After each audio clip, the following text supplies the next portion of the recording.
আমার এই সন্তান কে বাঁচাতে আপনি এগিয়ে আসুন। আমার কাছে দেখুন আমার যা কিছু ছিল।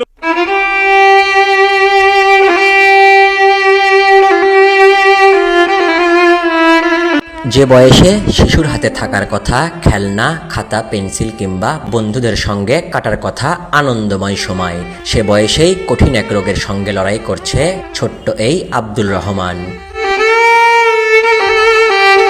বগুড়ার গাবতলী উপজেলার কাগইল ইউনিয়নের মিরপুর গ্রামের 5 বছর বয়সী শিশু আব্দুল রহমান এখন জীবন মৃত্যুর সন্ধিক্ষণে।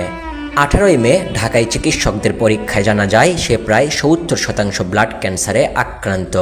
আমার আম্মাকে ঘর থেকে বের করে দিল, আমাকে বলে যে আপনার ছেলের 99% ব্লাড ক্যান্সার হয়েছে। আমি এই যে তাদেরকে বোন মেরু পরীক্ষা করাই, বোন মেরু পরীক্ষা করার পরে আমার ছেলের 70% ব্লাড ক্যান্সার ধরা পড়ে। এখন আমরা তো গার্মেন্টসে চাকরি করি, স্বামী স্ত্রী কয় টাকা বেতন পাই, মাস শেষে বাসা ভাড়া খাওয়া দাওয়া দিতেই অর্ধেক চলে যায়।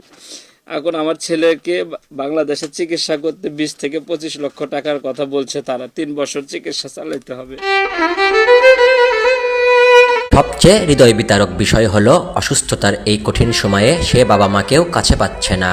জীবিকার তাগিদে তার বাবা ও মা দুজনেই ঢাকার গার্মেন্টসে কাজ করেন। তাই ছোট্ট আব্দুল রহমান কাগইলের মিরপুর গ্রামে দাদি লাভলি বেগমের কাছেই বড় হচ্ছে। আগে আনা খাওয়া দাওয়া করি চলে, এখন খাইতেও পারে না, হাঁটতেও পারে না। আমার সন্তান কিচ্ছু নাই, তার একমাত্র ছেলে আব্দুর রহমান। আমি দোয়া করি তার বাবা মায়ের কোলে আব্দুর রহমান আবার ফিরে আসুক। আপনারা তার জন্য সহযোগিতা করেন, আমার ছেলের কিছু নাই। চিকিৎসকদের মতে আব্দুল রহমানের চিকিৎসার প্রয়োজন প্রায় 25 লাখ টাকা। কিন্তু দিন এনে দিন খাওয়া গার্মেন্টস কর্মী বাবা মার পক্ষে এত বড় অঙ্কের অর্থ জোগাড় করা একেবারেই অসম্ভব। ফলে সন্তানের জীবন বাঁচাতে তারা এখন সমাজের বিত্তমান ও মানবিক মানুষের সহযোগিতার দিকে তাকিয়ে আছেন।